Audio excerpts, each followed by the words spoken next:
Start record, screen share, screen.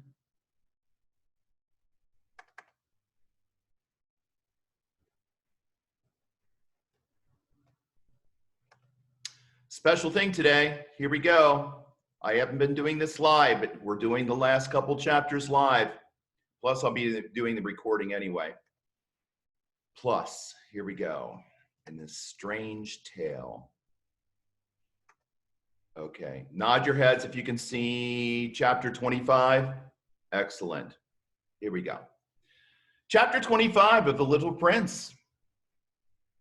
People board on fast trains, said the little prince, but they don't know what they're looking for. They toss about, get inspired, and run as much as they can. Then he added, it's not worth it. The well that we approached didn't look like any other well in the Sahara Desert. Usually wells in this desert were holes dug in the sand. This one looked like a village well. But there wasn't a village anywhere near us. I thought I was dreaming. That is strange, I said to the little prince. Everything is ready to be used, a pulley, a bucket, and a rope. He laughed and then he touched the rope and twisted the pulley's handle that started to groan like an old weathercock, forgotten by the wind long time ago. I'm gonna let Haley in here.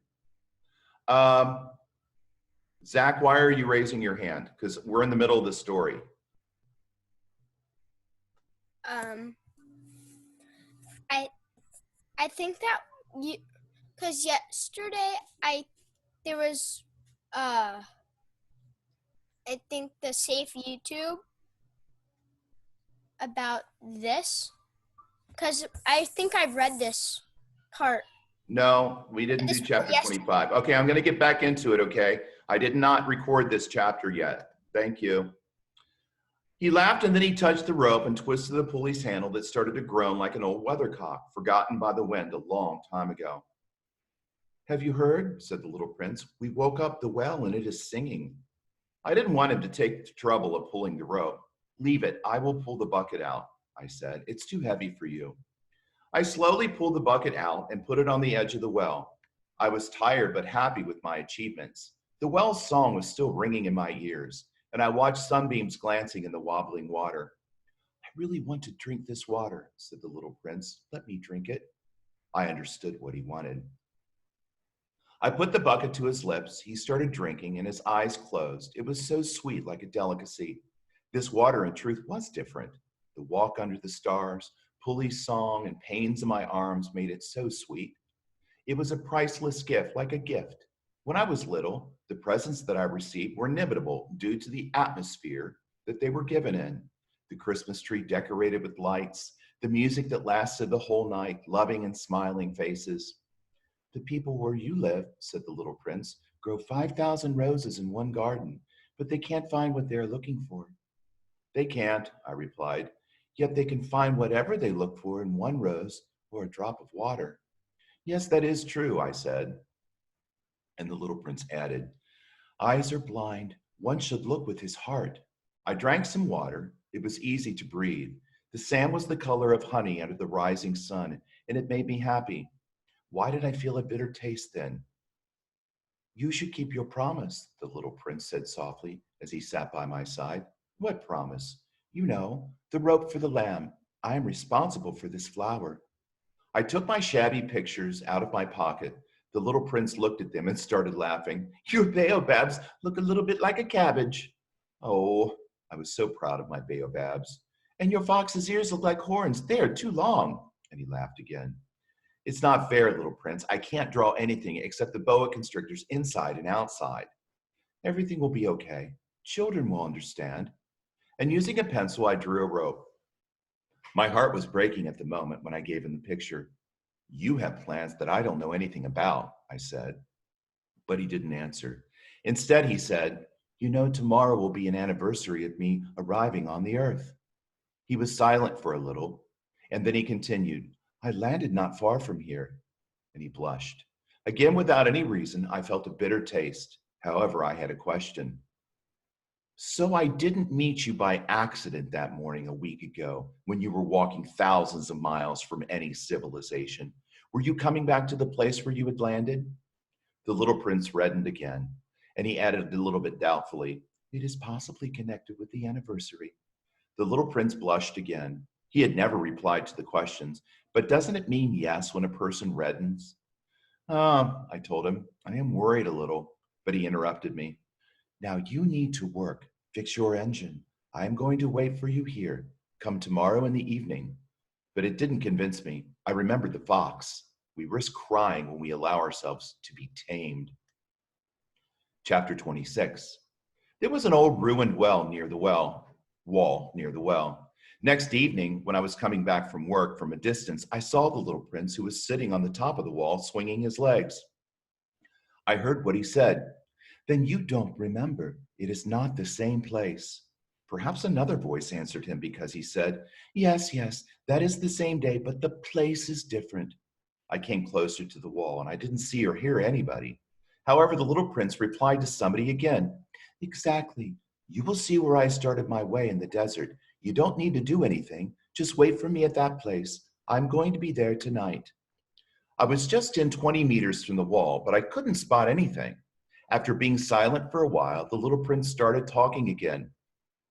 "You should go now. I want to climb down the wall."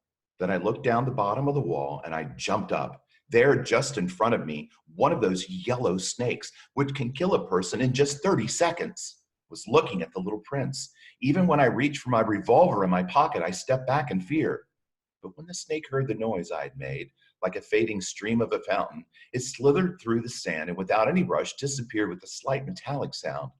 I was just in time near the wall to catch my little prince. His face was as pale as snow. "What does it mean?" I was really worried. "Why do you talk to snakes?" I loosened a golden tie that he was wearing all the time. I wetted his temples and gave him some water. I didn't dare to ask him any questions. He looked at me seriously and wrapped his arms around my neck. I felt how his heart was beating as if he was a dying bird which had been shot with a rifle. "I'm glad that you managed to find the problem with your engine. You can go home now." "How do you know?" I was just going to tell him that the repair had been successful, even better than I had expected. He didn't answer my question, but he added, "Me too.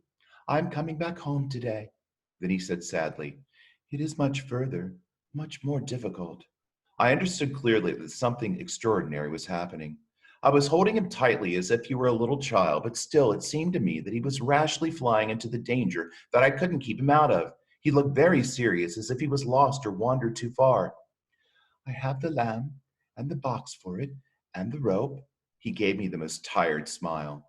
I had waited for a long time. I had been watching him recovering. "My darling child," I told him, "you are scared." He was scared. That was without any doubt. He laughed lightly. "I will be more scared tonight." Again, the feeling of something irreparable happening gave me the creeps. I knew it was hard to realize that I would never hear this laugh anymore. For me, it was a source of fresh water in the desert. "Child," I told him, "I want to hear your laugh again." But he replied, "Today is a year since. My star will be just above the place where I arrived on Earth 1 year ago." "Child, tell me that this venture with the snake, the meeting point and the star, is just a bad dream." But he didn't respond. Instead, he said, "Yes, important things are invisible." "Yes, I know. The same as with the flower. If you love the flower that lives at the star, then it is pleasant to look in the sky at night. All the stars are full of flowers." "Yes, I know. The same as with water. Due to the pulley and rope, the water you gave me to drink was like music. Do you remember how tasty it was?" "Yes, I know. You will look at the stars at night. Everything is so small where I live that I can't show you how to find my star. It is better like this. My star will be just one of many stars for you, and you will enjoy looking at all the stars in the sky. They will be all your friends. Besides, I want to give you a present." He laughed again. "Oh, little prince, dear little prince, I enjoy listening to this laugh. This is my present, only this one. It will be the same as when we were drinking water." "What do you want to say?" "All people have stars, but they mean different things to everyone. For travelers, the stars are guides. For everybody else, they are not anything more than small lights in the sky. For the scientist, they are problems. For my businessman, they were a source of his wealth. But all those stars were silent. Only you will have stars, not like all the others." What do you want me to say? I will live on one of those stars. I will laugh on one of them. And when you look up in the sky, it will seem to you that all the stars are laughing. Only you will have the stars that can laugh. And he laughed again. When you stop mourning, time cures all troubles. You will be happy that you knew me. You will always be my friend. You will want to laugh with me. Sometimes you will open the windows and to enjoy the laugh, and your friends will be at a loss when they see that you laugh while looking at the stars. And you will say to them, yes, I always laugh when I look at the stars, and they'll think you are crazy. It will be a very snide trick that I performed on you. And he laughed again. It will be as if, instead of stars, I gave you a lot of bells that can laugh. And he laughed again. Then he quickly became serious. Today, you know, don't come, said the little prince. I won't leave you, I said. It would look as though I am suffering, as if I am just about to die. Something like this. Don't come to watch this. There is no need. I won't leave you. But he was worried. I am asking you this because of the snake.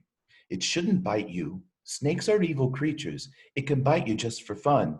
I won't leave you. But I had the idea that could persuade him. Actually, they won't have enough poison for the second bite. That night, I didn't notice how he had left. He walked away quietly. When I got up to him, he was walking fast. He said simply, "Oh, you are here." He took my hand. He was still worried. "You shouldn't have come. You will suffer. I will look as if I die, but that is not true." I didn't say anything. "You see, it is too far. I can't take my body with me. It is too heavy." I didn't say anything.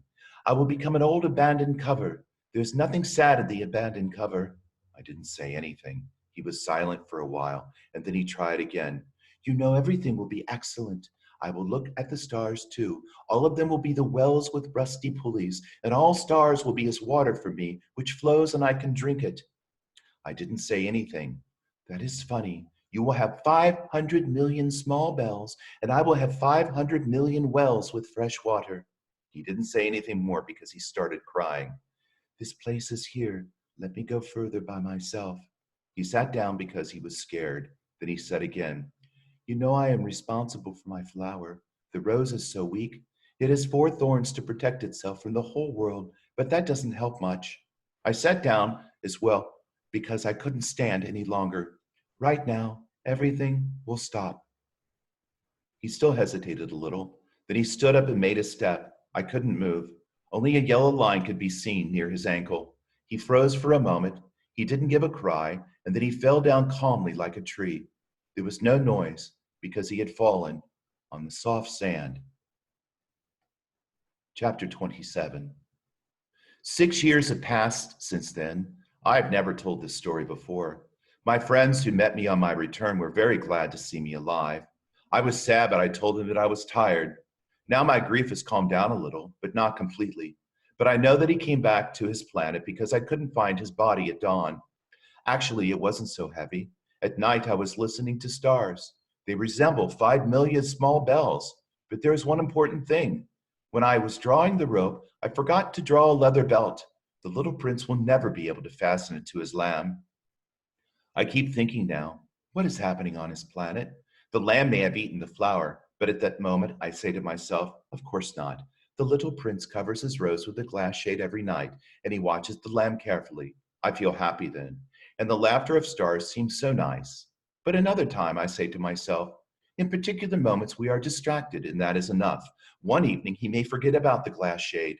The lamp may go outside quietly. Then the small bells change into tears. But no matter what happened, it is a mystery. To everyone like you, who love the little prince, and to me, the world can't be the same anymore if somewhere, nobody knows where, there is a lamb, which we have never seen, who has eaten a rose. Look in the sky and ask yourself, is it true? Has the lamb eaten the flower? And you will see how everything has changed. And not a single adult will understand that it's a very important matter. For me, it is the nicest and saddest scenery in a whole world. It is the same as on the previous page, but I drew it again so you can memorize it better. The little prince arrived on Earth at exactly this place, and he disappeared here too. Look at it carefully so you can recognize it promptly if you happen to travel across the African desert. If you are here at the exact same place, I will ask you not to be in a hurry. Wait for some time under the star. And if a little laughing man with golden hair who refuses to answer your questions appears, you will figure out who he is. If this happens, please set my mind at rest. Let me know that he came back. The end.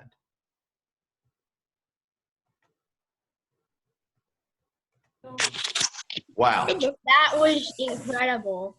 All right, so before anybody starts talking, one of the questions, the only question today in the reading is, what do you think this story is really about? It seems at first like it's a science fiction story, but it's not a science fiction story, is it? Not really.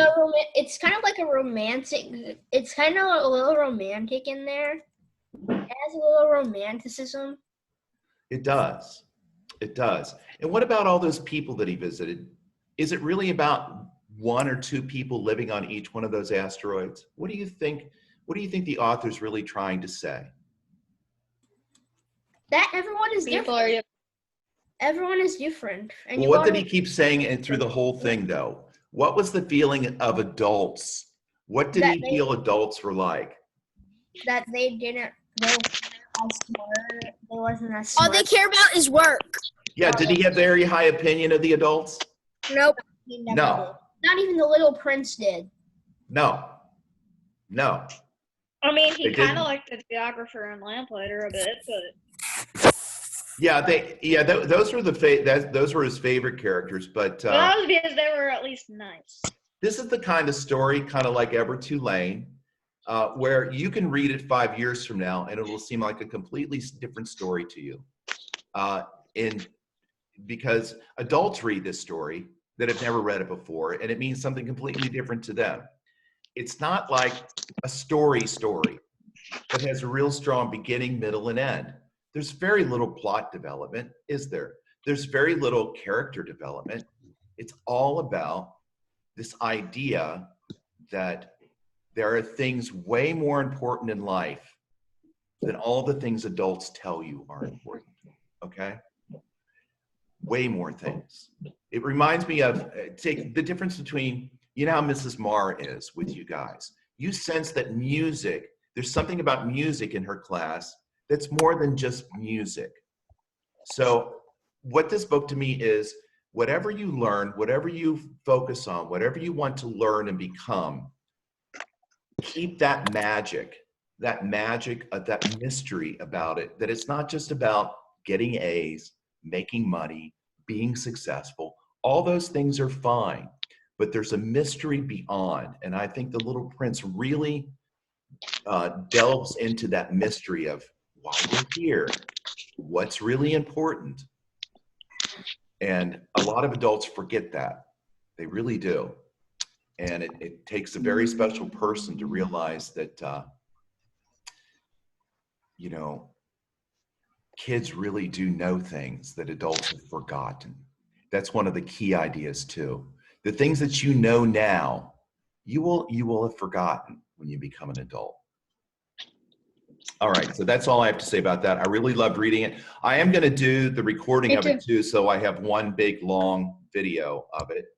But I just wanted to do it live and finish up the book with you. So let's take a real quick peek, because that took a lot of time. I'm going to share today's assignment. Today's assignment is really basic. We're really winding down now. I hope you noticed that. Yeah. We're winding down. The year's winding down. So basically all we have here is, what do you think the book is really about? And please write down your own opinion, not just my opinion or what you think the right answer is, because this book means something different to everyone that reads it. Let me scoot this over a little bit. This will be the last, shrink that down a little bit. There we go. There. Ah, stupid Microsoft. All right, so last of the Marie Curie editing. And the last time we'll be using these words over here for, actually this week. Today's parts of speech, you can watch a video on reviewing parts of speech. And when I say use the different 8 parts of speech, it doesn't mean in each sentence. Just after you've written 5 sentences, go back and see and make sure that you've used a noun and verb, a pronoun and adjective, an adverb, conjunction, preposition, interjection. So make sure there's at least one of those in each. The rest of this is the same. I kept this on here for your writing, so let's just slide way past this. This is all the same, just reminding you how to do narrative, expository, and persuasion. And then I made this real big. This is what's due next week. And please, listen carefully. Email me your work. Email it to me. You're not going to put it in assignments. You're going to email it to me directly. And if that means you write it out and take a picture of it, that's fine too. Starting tomorrow, we're going to start with the docent projects. I know Zachary has his all ready to go. Raise your hand if you got your docent projects ready to go. Because tomorrow and through next week, we're just going to be doing all things like that. I So mean, have I that- don't pay half of How would I share it? How do I share my screen for the tour guide project? there's a screen sharing button. No, there's just Yeah. there's a share content button, then press on the screen Says share one. Host And- disabled and 10x screen sharing. Yeah, you're going to screen share it, and then you're going to click on your PowerPoint. Except I don't think that would work with my computer. If yours doesn't work, I can open it up on my end, and then I can click on it. Yeah, like that Haley, what's See your that question? content button. No one's muted right now. Haley, what's your question? Haley, you had your hand up.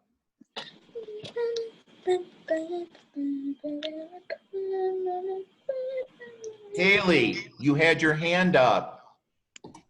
I was doing that because I have my project ready for next week. Oh, good. Okay, great. Sorry about that. That's fine. Great. Actually, you can share tomorrow too. We can start tomorrow. I have like the bellows thing. Today is 21 fun brain teasers. Please. We don't have time to share today. We're going to start tomorrow. Also, you can share your narratives tomorrow too. But it's going to all be about you sharing. Let's see. Places with the craziest weather. This is a really cool video. What was the craziest to you? And the family fun is, what's the scariest weather event you've ever been in?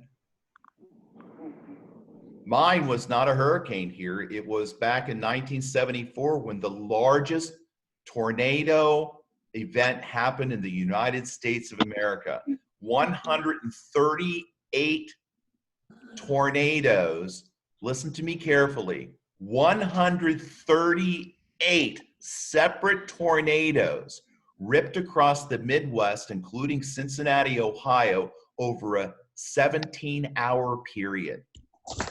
Started in the afternoon, it went all night and continued on to the next morning. Over 17 hours, 138 tornadoes. Look That's it up. crazy. It was. There's never been anything like it since. It was the biggest tornado event. My English teacher was so mean. We had school the next day. We did. We had school the very next day. And he says, that is not an excuse. I said, we were paying attention to the tornado. You get a 0. Your homework was not done. That kind of stuck in my head when I got older as a teacher. Not to be so mean about things like that. That's Isn't that ridiculous? Yeah. He still demanded that everybody have their homework, you know, in the biggest, largest tornado event in the United States in world history. There'd never been a day like that. And then I have a bunch of freaky weather facts that are, you know, all true and really cool. And I didn't include the book down here because we already read it together. So I will finish recording and I will have the video of it, but I really had fun reading that out loud. So does anybody else have anything else to say? That was a very fun book. When is the informational and the other the the paragraphs due? This is next week. Okay. You just got to get them to me. Okay. All right. Because I've already finished my narrative. That's why I made this so big, so you would notice it. These are the two big things right here. Oh, I know what I wanted to talk about. Went into the classroom yesterday. I'm going to stop this share now. And just so you know, Suplo was at the school. I didn't bring that one home. I went into the classroom yesterday, and we were there all day. Mrs. Dirks was in her room. I was in my room. You know, we were wearing masks and everything, being very safe. And what we created was a paper bag with all of your stuff, and you'll be able to come and pick it up. An email was sent out. I think it's Tuesday and Wednesday. Pretty sure it's Tuesday and Wednesday. And what we did, I took your picture from the red brick walls in my room where everybody's picture was up. Your picture is on your bag and with your name stapled onto it, and your stuff is in there, including what I told you I would give you back at the very end of the year, and that was your beginning paragraphs from the beginning of the year. So that is in there for you to look at, to compare and see how your writing has evolved from August of 2019 to May of 2020. I have 13 minutes. Also, you have your I have 13 minutes. you have your little card that was on your lanyard with your picture on it, and a bunch of stuff for Mrs. Dirks, and your journals, and your gifted block thing. So if you want to pick up that stuff, some of you that ordered pictures. Yay, exactly 30 minutes. Class pictures. If you order class pictures, that's in there. Yeah. I don't think we did. Class pictures? I don't remember class pictures. Who's leaving at the class? So it's probably That's when you lined up in the multi-purpose room. We don't forget my stuff. From Mr. Jen. So if you guys didn't get that email, please ask for it, because it does give it's from Mrs. Graham, our principal. It's from Miss Graham, our principal, and it tells you the times that you can come by school to pick up your bag. You will come through the car circle, and then someone will deliver the paper bag to you of your stuff. Okay. Who's human? Does Mom get these emails too? Whose name is human? We don't have, our name is not human. No, on the back page, there's Rohan, Eli, and then human.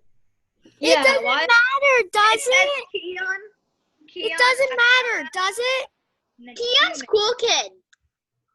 And then Aparna, Elise. All right, Does it guys, really we're going to see you matter? tomorrow. I got to get ready for the next class, but if you have any questions, please ask. Let's do a countdown.